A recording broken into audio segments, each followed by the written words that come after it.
খুব ভালো কাজ করেছে বলে ডক্টর যেটা মানে 1 জুলাই ছুটি থাকবে।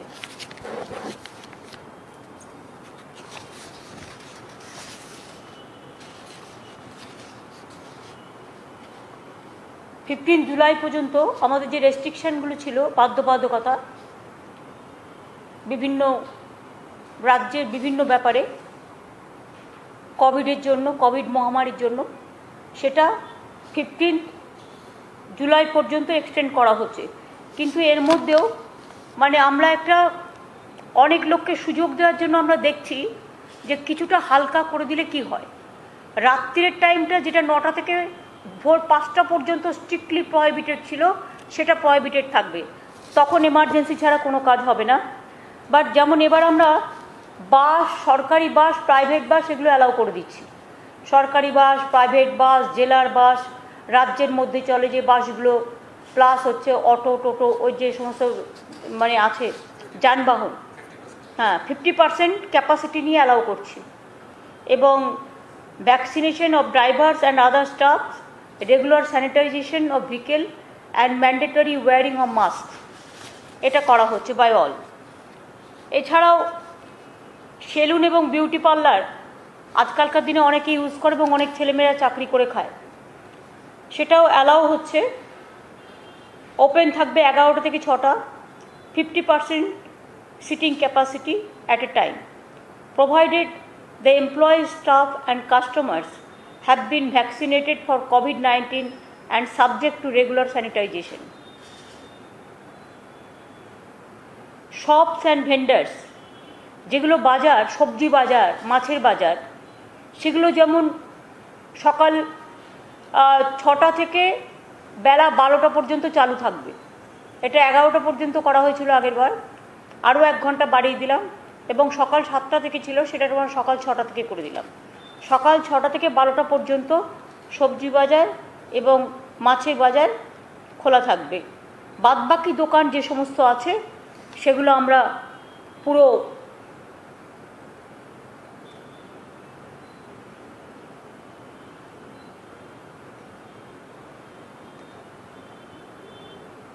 বাদবাকি সব দোকান আমরা 11টা থেকে 8টা পর্যন্ত করে দিয়েছি। 11টা থেকে 8টা সব দোকান খুলে দেওয়ার ব্যবস্থা করা হয়েছে। এইগুলোই কনসিডার করা হয়েছে। জিমটাও আমরা কনসিডার করেছি 50%, তাই তো? জিমটা ভুলে গেছো, 50% কনসিডার করা হয়েছে, যেটা 6টা থেকে 10টা আর 4টে থেকে 8টা। এটা হচ্ছে জিমে অনেকে যায়, জিমে তারাও 50% ক্যাপাসিটি নিয়ে এবং সমস্ত স্যানিটাইজেশন, মাস্ক পরে, এগুলো পরে করতে হবে। কারণ আমরা একটু টেস্টও করতে চাই। কারণ আপনারা জানেন কোভিড সিচুয়েশন, যখন ইলেকশন লাস্ট ডেট ছিল 8 ফেজে, তখন এটা 33% হয়ে গেছিল। যেদিন ফার্স্ট ডে অফ ইলেকশন ছিল বেঙ্গলে, ফার্স্ট ফেজ, সেদিন 3% ছিল, 2% ছিল। কিন্তু আমরা বারবার বলেছিলাম ক্লাব করে ইলেকশনটা করো। সেটা না শোনার ফলে এইটা বাড়তে বাড়তে বাড়তে বাড়তে 8 ফেজে 3.3% হয়ে গিয়েছিল, 33% হয়ে গিয়েছিল। এখন এটা আমরা 3.3%-এ নামিয়ে নিয়ে এসেছি। যদি আপনারা জানেন যে বাংলা খুব কনজেস্টেড এরিয়া, আমাদের 10 crores-এর ওপর পপুলেশন। অনেক রাজ্য আছে পপুলেশন খুব কম, ছোট রাজ্য। আমাদের রাজ্য কিন্তু বড় রাজ্য। এবং আমাদের ডিসচার্জ রেটও এখানে 97.36% হয়ে গেছে। এটা আমাদের হেলথে সকলে কাজ করেছে। আমার অনেক অনেক কনগ্রাচুলেশন তাদের সকলকে, কোভিড ওয়ারিয়ারদের। এবং যেটা ডেলি নাম্বার অফ কেসেস ছিল 22,000-এর মতো, 22,000 প্লাস, সেটা কমে এখন 1,800-তে এসছে সারা রাজ্যে। আর তার মধ্যে আবার যেটা হচ্ছে ডিসচার্জ রেট, সেটা এখন 97.36% হয়েছে। COVID-19-এর ভ্যাকসিনেশন 2.12 কোটি লোককে ইতিমধ্যেই দেয়া হয়েছে। বিশেষ করে 40 লক্ষ পাবলিকের মধ্যে যারা সুপার স্প্রেডার ক্যাটাগরি তাদেরও দেওয়া হয়েছে, যেমন গাড়ির ড্রাইভার থেকে শুরু করে ডোমেস্টিক কাজের হেল্প থেকে শুরু করে একেবারে কেবলে যারা কাজ করে থেকে শুরু করে প্রিন্টে যারা কাজ করে থেকে শুরু করে চাষি থেকে শুরু করে ওয়্যার হাউসিংয়ে কাজ করে, তারপরে কিষাণ মান্ডিতে কাজ করে, বাসের ড্রাইভার, অটোর ড্রাইভার, ট্যাক্সির ড্রাইভার, এদের সব দেওয়া হয়েছে। 2,12,00,000 ইতিমধ্যে আমাদের দেওয়া হয়ে গেছে, কিন্তু রেস্ট্রিকশন যেটা সেটা থাকবে, কারণ অনেকেই আমি এখনও দেখছি মাস্ক পরছেন না। ফিজিক্যালি ডিস্টেন্সিং এবং মাস্ক পরাটা এটা বাধ্যতামূলক করতে হবে, তার কারণ যাতে থার্ড ওয়েভ আমাদের এখানে এসে ক্ষতি না করতে পারে, এটা দেখে নিতে হবে। আর আমি আপনাদের আগেই বলেছি যে রিটেল শপ টপ এগুলো সব খোলা থাকবে 11 থেকে 8টা, খাবার দোকান থেকে শুরু করে সব। আর private and corporate offices may remain open as per normal working hours from 10 to 4 PM এবং with not more than 50%। Early এটা ছিল 25%, এখন করা হয়েছে 50%। আর এই যে প্রাইভেট কর্পোরেট যারা করবে তাদের কিন্তু ফিজিক্যালি ডিস্টেন্সিং মেনটেন করতে হবে, ভ্যাকসিনেশন করতে হবে, মাস্ক পরতে হবে এবং এমপ্লয়িজদের ট্রান্সপোর্টেশনের ব্যবস্থা তাদেরই করতে হবে। এই অ্যারেঞ্জমেন্টটা গভর্নমেন্ট করবে না। Bank and financial institution May remain open during normal working hours, earlier 10 to 2 PM। এখন কি নর্মাল করে দিচ্ছে মানে 4টা পর্যন্ত? কেন?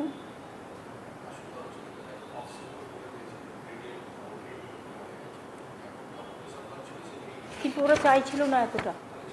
হ্যাঁ, এটা 10 to 2 থাকুক, কারণ একেবারে সব করা যাবে না, শেষকালে খুব তাড়াতাড়ি যদি আবার এটা বেড়ে যায়। সুতরাং দেখে নিতে হবে যে এমন কিছু আমরা করব না। আর আমরা এটা একটু ছেড়ে দেখছি যে এটা কি হচ্ছে, মাইনাস প্লাস কি, সেই দেখে আবার পরবর্তী পর্যায়ে ব্যবস্থা। এর উপরে কারো কিছু জিজ্ঞেস করার আছে?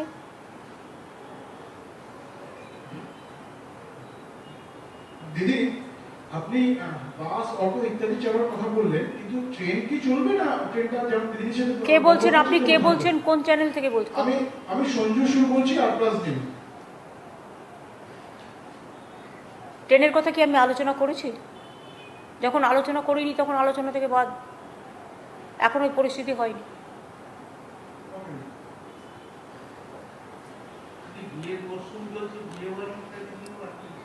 বিয়ের ওই তো 50 জন পর্যন্ত অ্যালাউ করা হয়েছে, তার বেশি নয়। পলিটিক্যাল, রিলিজিয়াস, কালচার এখনও মনে রাখবেন 20 পর্যন্ত allowed. It may be inside, it may be outside. কেউ আমি দেখছি ডিজাস্টার অ্যাক্টকেও মানছে না, গায়ের জোরে নিজেদের কাজ করছেন, তাদের বিরুদ্ধে গভর্নমেন্ট কিন্তু ডিজাস্টার আইনে অ্যাক্ট নেবে, তা আইন অনুযায়ী কাজ করবে। কারণ আইন কিন্তু সবার জন্য সমান, আমার জন্যও যেমন সমান, অন্যদের জন্যও সমান।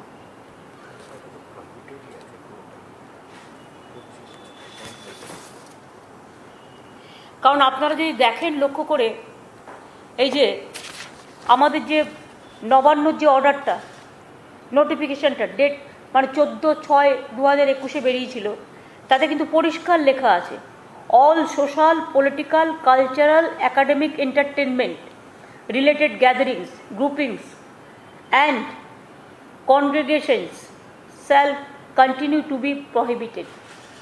যার জন্য তৃণমূল কংগ্রেস অফিসে আমার বড় মিটিং ক্যান্সেল করে দিয়ে আমাকে 20 জনকে নিয়ে মিটিং করতে হয়েছিল। কিন্তু আমি এখন দেখতে পাচ্ছি কোনো একটা পলিটিক্যাল পার্টি তারা যেখানে ইচ্ছে ঢুকে যাচ্ছে এবং গাদা গাদা লোক নিয়ে ঢুকে যাচ্ছে, ডিজাস্টার আইন মানছে না। যারা মানবে না তাদের বিরুদ্ধে ডিজাস্টার আইন অনুযায়ী ব্যবস্থা নেওয়া হবে। দিদি, পলিটিক্যাল পার্টির কথা বললেন, 21শে জুলাই কি কোনো ভাবনা চিন্তা আছে? কারণ এখানে তো অনেক মানুষের আবেগ জড়িত। 21শে জুলাই আমরা এখনো ভাবিনি, আমরা ভেবে বলে দেবো। যেহেতু লকডাউন চলছে এবং 15ই পর্যন্ত তো আরও এক্সটেনশন হলো, সেজন্য পরে 6টা দিন আমরা হাতে পাবো, তাই ওটা ভেবে বলে দেবো। দিদি, একটা বিষয়, দেবাঞ্জন দেব এই ইস্যুতে কিছু বলবেন? কারণ এই বিষয়টি নিয়ে বিভিন্ন রকম অভিযোগ উঠছে। না না, বলে কি তাকে জনপ্রিয় করার দরকার আছে? বলে কি তার নামটা বারবার বলছেন কেন? যে চোর হয়, ডাকাত হয়, প্রতারক হয়, তাদের নামে পাবলিসিটি করতে নেই, প্রতারক হিসেবে বলবেন। তাহলে আমি বলবো যে এই প্রতারক যে ধরা পড়েছে, তার এত বড় সাহস, ঔদ্ধত্য, অহংকার, যে সে সমস্ত নকল করে, চিট করে। এটা তো সরকারের নয়, সরকারের ব্যাপারে কোনো ভূমিকা নেই, কারণ এটা সরকার করেনি। মানুষকে কখনো কখনো বুঝতে হবে। অনেকে আছে এসে বলে এই চিট ফান্ডে টাকা রাখুন, মানুষ, সাধারণ মানুষ, সহজ সরল মানুষ রেখে দেয়, ফলে কিন্তু টাকাটার ফেরত পায় না, চিটার পালিয়ে যায় চিট করে। এরকম কিছু কিছু লোক আছে দেখতে সুন্দর এবং তারা সেজে গুজে টিপটাপ থাকে এবং তারা প্রতারণা করে বেড়ায়। কখনো চিফ মিনিস্টারের সই নকল করে, কখনো প্রধানমন্ত্রীর সই নকল করে, কখনো গভর্নমেন্টের সই নকল করে। আপনারা কি ভুলে গেছেন যে গভর্নমেন্টের গাড়ি নিয়ে, লাল আলো নিয়ে পার্লামেন্ট অ্যাটাক করতে গিয়েছিল? যখন পার্লামেন্টে মারা গেছে অনেকে, পার্লামেন্ট অ্যাটাক হয়েছিল, তো গভর্নমেন্টের গাড়ি নিয়ে গিয়েছিল। সুতরাং যারা এইসব কাজগুলো করে, এদের আমি মানুষ বলে মনে করি না, অমানুষ বলেও মনে করি না। এদের এই সমাজে থাকার যুক্তিযুক্ততা নিয়ে আমার, যদি কাউকে বড় টেরোরিস্ট বলা যায়, মানুষের জীবন নিয়ে যারা খেলে, এরা টেরোরিস্টদের থেকেও ভয়ঙ্কর। এবং তাদের বিরুদ্ধে কানে আসার সাথে সাথে আমরা স্ট্রং অ্যাকশন নিয়েছি, সিট তৈরি করা হয়েছে। এবং আমি নিজে পুলিশ কমিশনারকে 3-4 বার কথা বলেছি এই ব্যাপারে কোনো এক্সকিউজ করা যাবে না। স্টেট তার অডাসিটি কতটা, তার অহংকার কতটা, আর যারা তাকে সাহায্য করেছে সে যেই হোক, A to Z, কাউকে কোনো কম্প্রোমাইজ করা যাবে না। Will take all strong action. Police already start করেছে। তিনি যাকে যাকে এইসব ইঞ্জেকশন পুশ করেছিলেন তাদের নামও জোগাড় করা হয়েছে এবং তাদের পুরো স্বাস্থ্য ডিপার্টমেন্ট একটা এক্সপার্ট টিম করেছে। স্বাস্থ্য ডিপার্টমেন্ট তাদের প্রত্যেকের শরীরের দিকে নজর রাখছে। যেখান থেকে বলছি ভ্যাকসিন কিনেছিল সেই জায়গাটাও রেড করা হয়েছে, সেখানে এখন পাওয়া যাচ্ছে না। এবং আমরা নজর রাখছি পেশেন্টগুলোর ওপর, এবং সেই পেশেন্টদের আবার ভ্যাকসিন দেওয়া যায় কিনা সেটা এক্সপার্টস কমিটি ঠিক করবে, দেখে নিয়ে। আর মিমির শরীর অসুস্থ, এটা নিয়ে আপনারা যেমন চিন্তিত, আমরাও চিন্তিত। আমি নিজেও কথা বলেছি ওর সাথে। ওর একটা গল ব্লাডারের প্রবলেমও আছে, যার জন্য অসুস্থটাও হয়েছিল। এবং আমি এখনও বলি যে আমার ধিক্কার জানানোর ভাষা নেই। আমি সবাইকে বলবো এই ধরনের চিটারদের কাছ থেকে দূরে থাকুন। আর এই ধরনের চিটাররা রাস্তায়, ধরুন আমরা যাচ্ছি একটা লোকের বাড়িতে, সামনে দাঁড়িয়ে একটা ছবি তুলে নিল, তার মানে এটা নয় যে আমার সাথে তার জানাশোনা আছে। ধরুন আমি এয়ারপোর্টে যাচ্ছি, একটা সেলফি আমি অনেক সময় অ্যালাউ করি না। কেন অ্যালাউ করি না জানেন তো? এই কারণে, আমরা এয়ারপোর্টে বসছি প্লেনে, দূর থেকে বসে ফটোশপ করে ছবি তুলছে। ছবি দেখিয়ে কোনো কিছু হবে না, এটা আপনাদের সিদ্ধান্ত নিতে হবে। এবং ফটোশপ করেও কোনো লাভ নেই।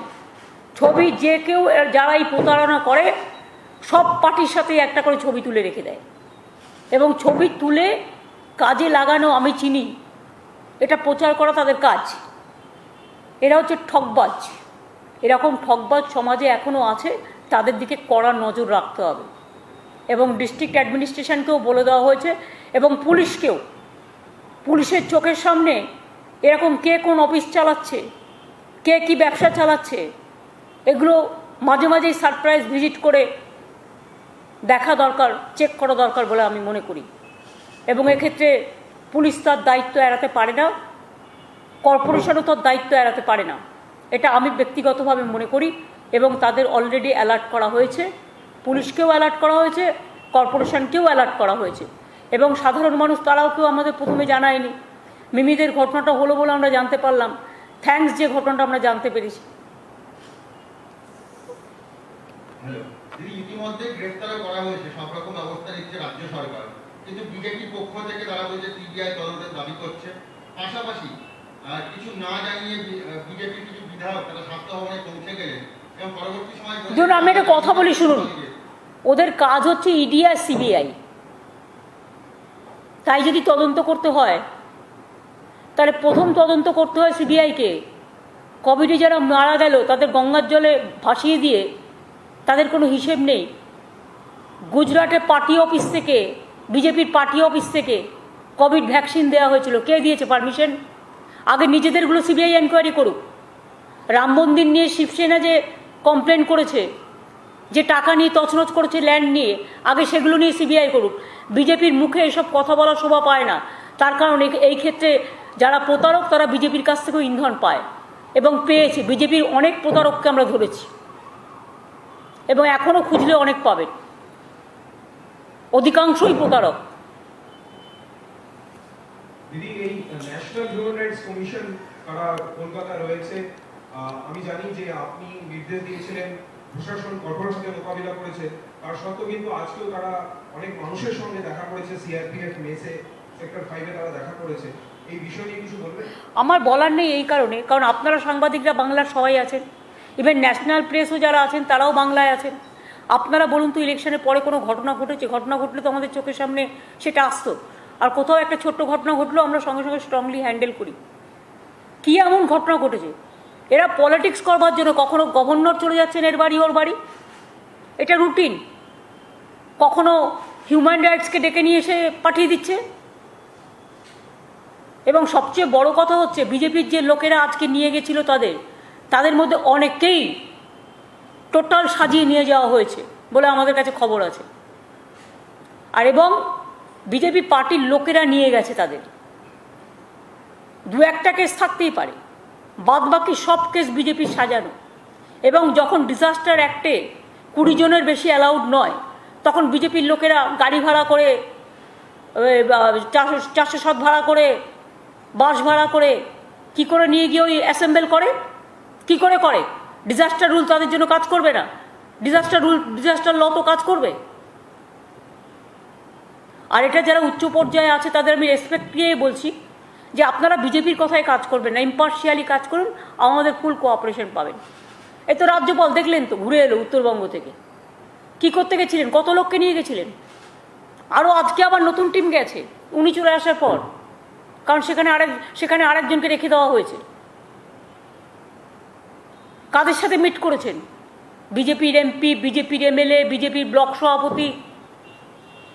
এবং কেন তিনি হঠাৎ করে উত্তরবঙ্গ সফরটা বেছে নিলেন? উত্তরবঙ্গকে ভিন্ন ভিন্ন ছিন্ন ছিন্ন করার খেলায় মত্ত হতে।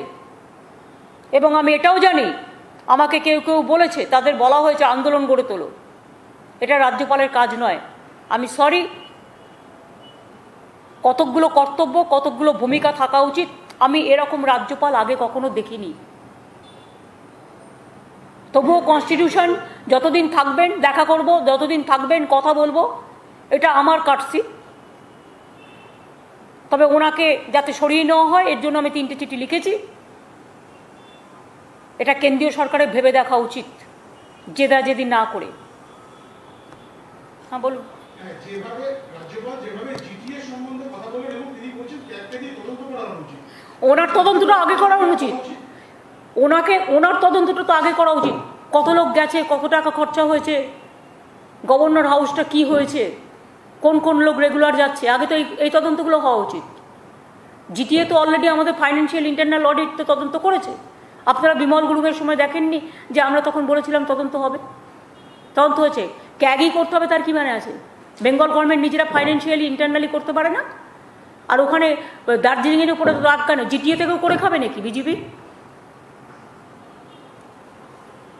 ওনার যা ইচ্ছে উনি তাই বলবেন, যা ইচ্ছে তাই করবেন, এটা আমি মেনে নেব না। কথা বলবো, ফোন করলে কথা বলবো, দেখা করতে চাইলে দেখা করব, সেটা কাটছি আদার দিক। কিন্তু এইভাবে এরকম ডিকটেট করা গভর্নর, প্রত্যেককে ডিকটেট করে বলে দিচ্ছে এটা করতে হবে। একটা অফিসারকে বলে দিচ্ছে ক্ল্যারিফাই করো, একটা অফিসারকে ফোন করে থ্রেট করছে, you are under scanner, you are under threat, অনেক কিছু বলছে, অনেক কিছু।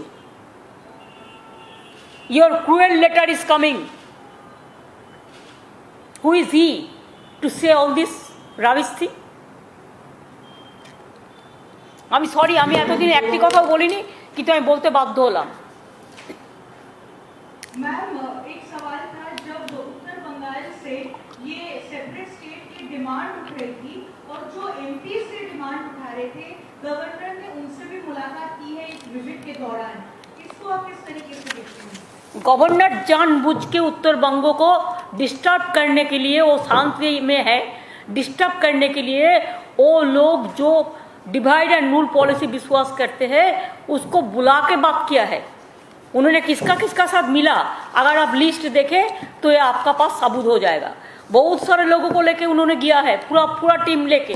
अभी भी वो टीम, अभी भी नया टीम गया है, और उन्होंने जिसका जिसका साथ मिला है खाली बीजेपी का सबका साथ, और जो जो ये सब ग्रुप है ये सब ग्रुप का साथ मिला है, और बोलता है आप लोग आंदोलन छेड़ो। क्यों आंदोलन छेड़ेगा? गवर्नर का काम है ऐसा करना।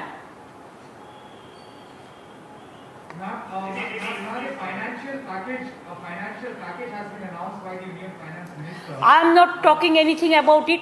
I will ask, please give GST free vaccination and medicine, the equipments first. And number 2, vaccination should be for all, universal. First give the vaccination. Then they say something, but they never implement it. That's why I don't comments about their situation. Ma'am, when everyone was asking for relief, they are giving credit. 1.1 lakh crore credit they are offering. It's not a relief package. They are calling it a relief package, but more it's like a credit. People can borrow it, but people also have to return it. It's not a relief. That's why instead of giving the discredit, instead of giving the credit to the people, they are giving credit for discredit. दीदी, governor जब गए थे तो सुनने में आ रहा है 40 से 50 लोग गए थे, 15 से 20 गाड़ियां गई थी, वो भी सरकारी खर्चे पर। इस पर कुछ कहेंगे? आप लोग तो सांबादिक है, जर्नलिस्ट है, आप ढूंढ के बेर करो ना, कौन कौन गया था, क्यों गया था, कहाँ से, कहाँ घूमा, कौन कौन आया, फिर आज भी कौन लोग गया, उसका पहले 3 दिन दिल्ली में रह के आया, कितना लोग गया, क्या क्या किया, उधर से गुड़गांव का क्यों गया, पूरा आप लोगों ने छानबीन करके देखो।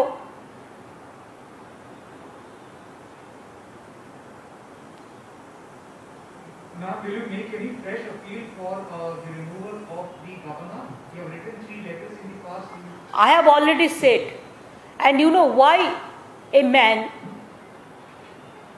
somebody sent me, because he was the reporter at that time, the journalist, जो यूपी का केस में जिसको खिलाफ में FIR कर दिया, they send me the details. एक गवर्नर का नाम हावड़ा जोइन केस में भी था, but they have gone to court, cleared it from the court, but again the PIL is been there and it is not finalized. The clear pending is, the PIL is pending there.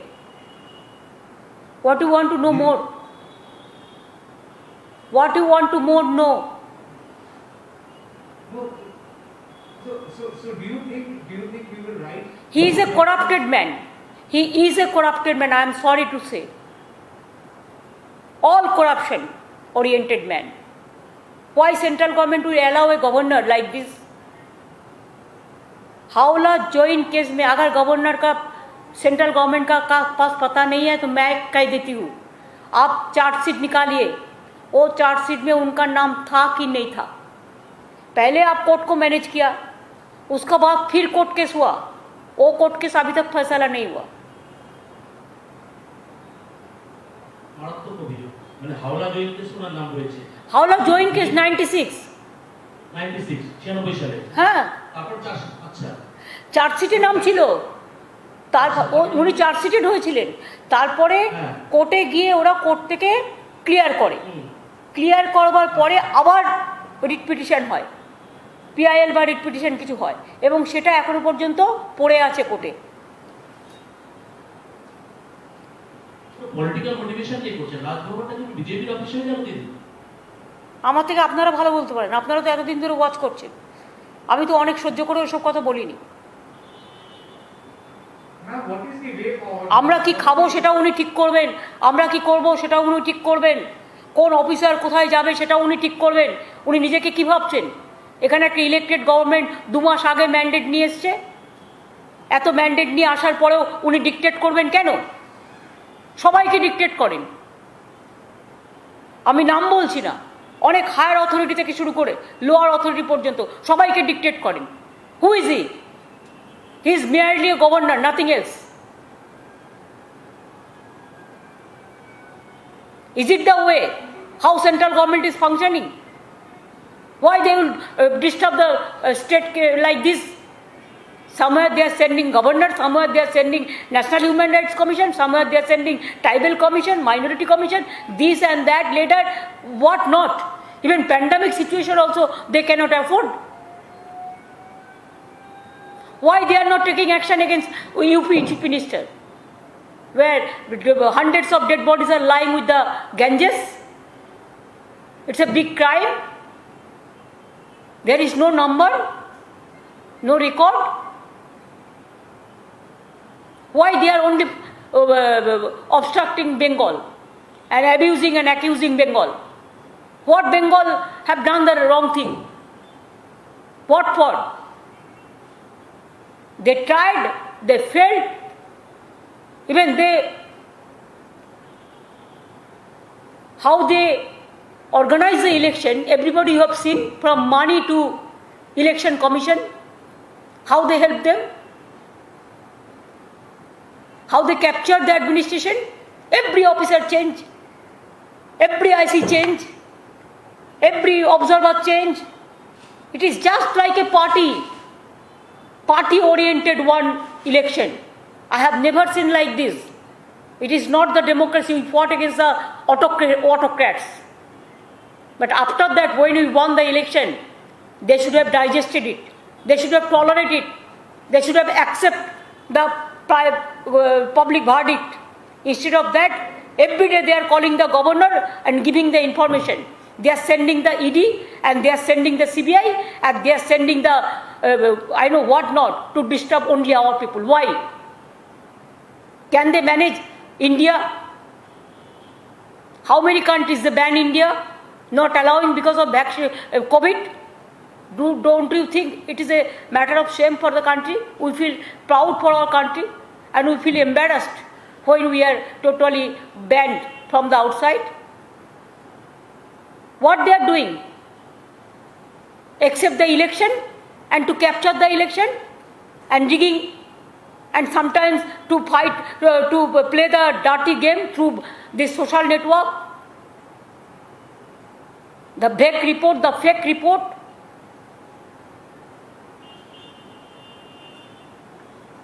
They cannot tolerate a journalist who have written something against of them. FIR has been lost against of him also.